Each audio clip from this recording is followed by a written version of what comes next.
One waitress, one arrogant millionaire, and a grand piano. What started as a cruel attempt to humiliate her turned into a moment that silenced the room and shattered egos. You won't believe how she turned the tables with nothing but her talent. It was a warm Friday evening, and the hum of conversations filled the air at La Fontaine, an upscale restaurant tucked into the heart of Raleigh, North Carolina. The clinking of glasses, the soft footsteps of servers, and the faint strains of jazz from a corner piano created an ambiance of refined indulgence. Deborah, a 25-year-old waitress with a quiet demeanor and an unmistakable spark in her eyes, moved swiftly between tables, balancing plates and smiles. To most patrons, she was just another face in uniform, but inside, she carried dreams bigger than the luxurious dining room around her. Deborah's passion wasn't serving tables, it was music. Ever since she was a child, the piano had been her refuge, a place where she could express every joy, every sorrow, and every unspoken thought. But dreams don't pay the bills. Working long shifts at La Fontaine was a necessity, a stepping stone toward the music academy she longed to attend. Few knew about her talent except for the restaurant staff who occasionally caught her stealing moments at the old upright piano in the back room during breaks. That night, as the evening rush began to settle, the door swung open, and in walked Leonard Grayson. Instantly recognizable, the wealthy entrepreneur made an entrance like he owned the room. Flanked by a few equally polished companions, Leonard exuded an air of superiority. Known for his sharp tongue and penchant for spectacle, his presence made even the most seasoned staff stand straighter. Deborah's colleagues exchanged knowing glances. Leonard was not an easy guest. He was the kind who thrived on pushing people's buttons. For Deborah, though, he was just another table to manage in a long night's work. But this wasn't going to be a normal evening. As Leonard scanned the room, his gaze landed on Deborah. Something about her seemed to catch his attention. A momentary pause, then a smirk. Deborah felt the weight of his stare, but brushed it off, focusing instead on refilling water glasses and clearing plates. But Leonard wasn't done with her. He had already decided she was going to be his entertainment for the night. Deborah had grown up in a small town in South Carolina, where dreams of grandeur often felt as distant as the stars. Her mother, a single parent and a tireless caregiver, had worked double shifts as a nurse to ensure Deborah and her siblings had food on the table. Despite their modest means, music had always been a constant in their home. Her mother's old vinyl records and the out-of-tune piano, gifted by a neighbor, were the seeds of Deborah's love for melody. That piano became her escape. While other kids played outside, Deborah spent hours teaching herself to play. She mimicked the songs on the radio, then ventured into classical pieces she found in secondhand music books. Her talent didn't go unnoticed. She played at church, school recitals, and community events, but recognition couldn't mask the financial hurdles that loomed over her dreams. By the time she turned 18, the reality was clear. A professional music career would have to wait. Scholarships didn't come through, and family responsibilities took precedence. Deborah packed away her concert ambitions, replacing them with the practicality of earning a living. Yet, she couldn't entirely give up the piano. It was more than a dream. It was her identity. When she moved to Raleigh a few years ago, Deborah sought a job at La Fontaine, not just because of the pay, but because of the grand piano tucked into the corner of the restaurant. Even though she rarely had time to play it, Just knowing it was there gave her a sense of comfort. Music hadn't left her. It was simply waiting.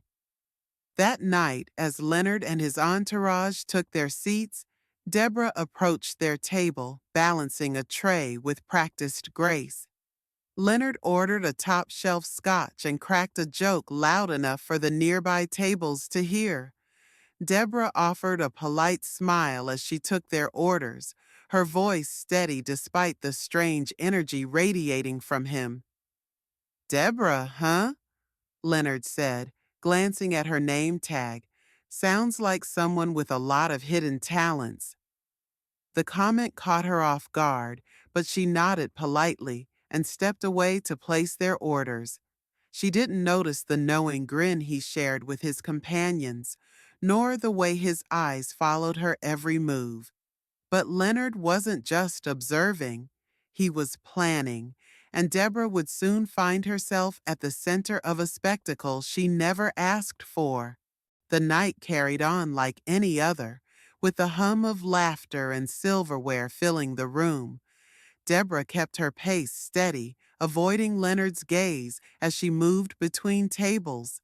She had dealt with difficult customers before, but something about him felt different, not just rude, but calculated. His presence loomed like a shadow, making her uneasy in a way she couldn't quite shake. By the time the appetizers were served, Leonard had already started his performance, though not the kind Deborah expected. He held court at his table, loudly recounting tales of his success and peppering in jabs about people who lacked ambition. His entourage laughed dutifully, while other diners shot annoyed glances in his direction. Deborah tried to stay focused on her tasks, but as she returned to his table with a bottle of wine, Leonard caught her off guard. "Tell me, Deborah," he said, his voice cutting through the noise. "What do you do when you're not carrying plates? Surely a young woman like you has dreams." His words stopped her mid-step. Deborah hesitated, then gave a careful answer. "I play piano sometimes," she said softly, hoping to keep it brief. Leonard's eyes lit up, and a sly smile curled across his lips. "A pianist, huh? How fascinating. Why don't you give us a little performance?" Deborah froze. The room seemed to quiet, the weight of his words hanging in the air. "Oh, I couldn't," she said quickly, forcing a nervous laugh. "I'm just here to work tonight." But Leonard wasn't about to let it go. "Nonsense," he declared, his voice booming. "There's a piano right there in the corner. Show us what you've got. Surely a future star like you isn't afraid of a little audience." His companions chuckled, clearly enjoying the show. Other diners turned their heads, curious about the commotion. Deborah's chest tightened. She could feel the heat of their stares, the silent judgment waiting to unfold. She wanted to say no, to walk away, but Leonard's challenge hung in the air, daring her to rise to it or crumble under its weight. "I really shouldn't," Deborah stammered, glancing around for support, but even her colleagues seemed hesitant to intervene. Leonard leaned back in his chair, sipping his scotch with a smirk. "Ah, I see," he said mockingly. "All talk, no talent. That's disappointing." The words hit like a slap. Deborah's hands clenched at her sides. She wasn't one to seek confrontation, but the way he dismissed her, like she was a joke, a nobody, cut deeper than she expected. Her mother's voice echoed in her mind.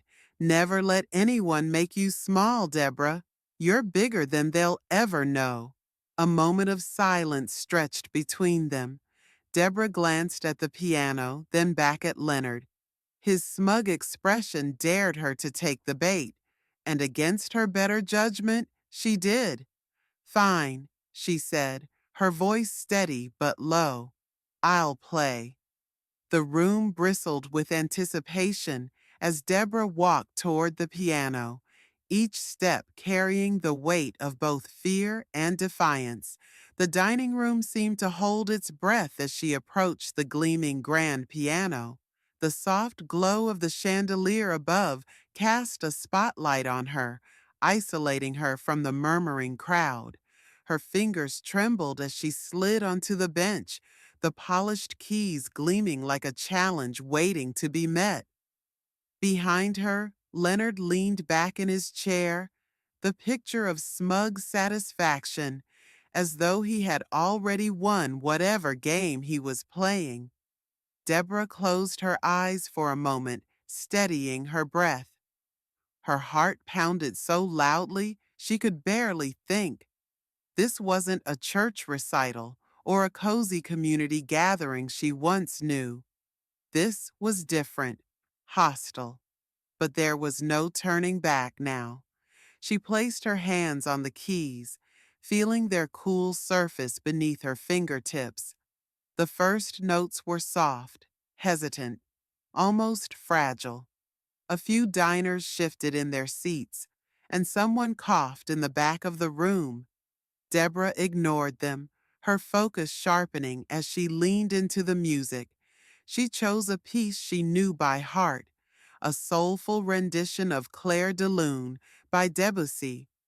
The melody spilled into the room, weaving through the air like a thread, delicate but unyielding. As her confidence grew, the music swelled.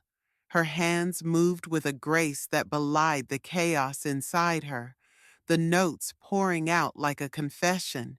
Each chord seemed to carry a piece of her story, the sacrifices her mother made, the nights she spent practicing in a cramped room, the weight of dreams deferred but never abandoned. The diners fell silent, their earlier chatter replaced by a collective stillness. Even Leonard, who had been whispering to his companions, went quiet. Deborah didn't need to look at him to feel the shift in the room. The mocking energy had dissipated, replaced by something she couldn't quite name. Perhaps awe, perhaps humility. The music soared, and Deborah let herself go. For the first time in what felt like years, she wasn't a waitress or a struggling dreamer. She was simply herself, an artist. Her fingers danced across the keys, drawing out emotions so raw and vivid they seemed to hang in the air like smoke. By the time she struck the final chord, the room was utterly still. For a moment there was no sound, just the lingering resonance of the piano. Deborah sat frozen, her hands still resting on the keys, unsure of what would come next. Then, as though released from a spell, the audience erupted into applause. The sound was thunderous, reverberating off the walls and filling the room with a warmth Deborah hadn't expected. Some diners stood, clapping with a fervor that brought tears to her eyes. Her co-workers, who had been watching from the sidelines, joined in, their faces lit with pride. Leonard, however, remained seated. His smirk was gone, replaced by an expression Deborah couldn't quite decipher, part shock, part discomfort. He raised his hands and clapped slowly, a hollow sound compared to the cheers around him. But even his hesitant applause couldn't overshadow what Deborah had just done. She had reclaimed her voice, and no amount of condescension could take that away. As the applause began to fade, the room seemed to exhale collectively. Deborah slowly stood, her knees still trembling, but her back straight.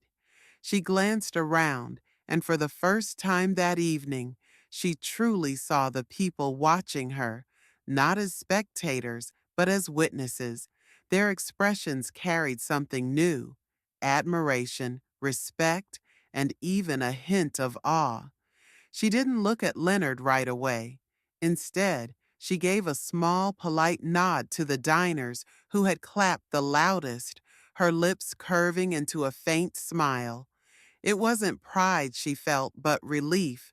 Relief that she hadn't let fear silence her. But then, as though magnetized, her gaze shifted to Leonard. He was still seated, his hands clasped in front of him on the table. The confident smirk he'd worn so brazenly earlier was nowhere to be seen. Instead, his face was a mask of forced neutrality, as though he couldn't decide whether to admit his misstep or double down on his arrogance. "Well," Leonard finally said, his voice louder than it needed to be, breaking the fragile silence that had settled over the room. "That was unexpected." He chuckled lightly, though it lacked its usual bravado. "I suppose talent really does come from the most surprising places." The comment landed like a dull thud. His companions exchanged awkward glances, unsure whether to laugh or stay silent. Deborah tilted her head slightly, studying him. His words were meant to be an olive branch, but they were hollow, weighed down by his inability to truly own. "The moment, thank you," Deborah said, her tone steady and deliberate. There was no warmth in her voice, but no hostility either. She wasn't about to let him pull her back into the smallness he'd tried to impose. Her performance had spoken louder than any rebuttal she could offer. Leonard cleared his throat, clearly uncomfortable under the weight of the room's collective gaze. He gestured toward the waiter for another drink, a flimsy attempt to regain his composure. "You've got quite a gift," he added, almost begrudgingly. Deborah nodded once, her gaze unwavering. "Everyone has a gift," she said, the weight of her words deliberate. "It's how you choose to use it that matters." The room seemed to hold its breath again, the subtle sting of her response rippling through the air. It wasn't loud, it wasn't aggressive, but it was enough. Leonard shifted in his seat, his usual air of dominance slipping further with each passing second. The diners began to turn their attention back to their meals, though the energy in the room had shifted entirely. Where there had once been the quiet hum of privilege and pretense, there was now something richer, a shared understanding, perhaps even respect for the waitress who had reminded everyone of the power of authenticity. But Leonard wasn't just humiliated, he was exposed, and no amount of charm could shield him from the truth. Everyone in the room now saw. Deborah stepped away from the piano, the weight of the moment settling in her chest. Her colleagues greeted her with quiet smiles and subtle nods of encouragement as she returned to her station. She still had a job to finish, but something about her posture had changed. Her head was held a little higher, her movements more deliberate. Leonard's table had quieted. His entourage, who had laughed so freely at her expense earlier, now avoided eye contact. Their conversation subdued. The bravado that once filled their corner of the restaurant had evaporated, leaving only an awkward silence in its place. The night continued, but Deborah felt lighter. Each step she took through the dining room felt more purposeful, her confidence blooming in a way she hadn't expected. As she refilled glasses and cleared plates, patrons stopped her to offer kind words. "You're incredible," one older woman said softly as Deborah set down a coffee cup. "I don't think I've ever heard anything so moving." "Keep going," another man added. "You've got something special. Don't let anyone tell you otherwise." Deborah thanked them with quiet humility, her heart swelling with gratitude. These weren't just compliments, they were validations of everything she'd worked for. She'd dreamed of becoming Leonard. However, she was not so gracious. As Deborah approached his table to deliver the check, he looked up at her with an expression that teetered between annoyance and reluctant admiration. "You've made your point," he said, his tone clipped. "No need to rub it in." Deborah paused, meeting his gaze directly. "It was never about proving anything to you," she replied, her voice calm but firm. "I just wanted to play." Leonard had no response. He fidgeted with his drink, his once commanding presence reduced to an awkward shuffle. The power dynamic had shifted completely, and everyone at the table knew it. As Leonard scribbled his signature on the check, one of his companions, a younger man with a softer demeanor, looked at Deborah and said, "You were amazing, truly." The sincerity in his voice caught her off guard, and for a moment she saw a flicker of humanity in a group she had written off as shallow. "Thank you," she replied, offering a small smile before walking away. The night ended with Leonard and his group leaving quietly, their usual grand exit replaced by a hasty retreat. Deborah watched them go, feeling neither triumph nor bitterness. She wasn't thinking about Leonard anymore. Her mind was already on the next step. The tips from that night were unusually generous, enough to cover her rent and leave a little extra for piano lessons she'd been postponing. As she locked up and walked home, the crisp air filling her lungs, Deborah felt something she hadn't felt in years: certainty. She wasn't just a waitress, and she wasn't just a dreamer. She was an artist, and nothing, not mocking words, not financial struggles, not fear, could take that away from her. But as she walked, her thoughts weren't on the night's conflict. They were on the future, where her dreams finally felt closer than ever. Deborah sat on the worn bench in her small apartment, her fingers gliding over the keys of her old upright piano. The sound wasn't as crisp or rich as the grand piano at La Fontaine, but it didn't matter. The music came from her heart, just as it always had. That night something shifted within her, not just a moment of triumph, but a realization that her talent wasn't something she needed to hide or justify. It was hers, and it was enough. In the days that followed, the events at the restaurant became something of a local story. Patrons who had witnessed her performance shared the tale, and word began to spread. A few days later, Deborah received a call from a man who had been dining that night, a music producer visiting from Nashville. He wasn't offering fame or fortune, but a chance to record a demo, a step toward something she had only dared to dream of. Deborah agreed, not because she believed it would change her life overnight, but because it felt like a door opening, one she wasn't afraid to walk through. For years, she had let fear and doubt whisper lies into her mind, telling her she wasn't enough, that her dreams were too big. But now she saw the truth. Resilience and authenticity were her greatest strengths.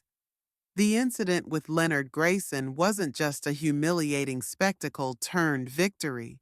It was a reminder of the power of integrity. Leonard, for all his wealth and bravado, had nothing that could diminish her. He represented every voice of doubt she had ever faced, and she silenced him with nothing but the purity of her craft. To anyone watching her story, Deborah's message was clear: never let someone else define your worth. The world is full of Leonard Grayson types, people who project their insecurities onto others to feel powerful. But true power comes from staying rooted in who you are and letting your passions speak louder than their ridicule. As she closed the piano lid and rested her hands on the faded wood, Deborah smiled. Her journey was far from over. but for the first time, it felt like it had truly begun. What about you? What dream have you been holding back on because of fear or doubt? Don't wait for someone like Leonard to test you. Take your step forward now. If Deborah's story inspired you, subscribe for more stories of resilience and triumph. Your story could be next.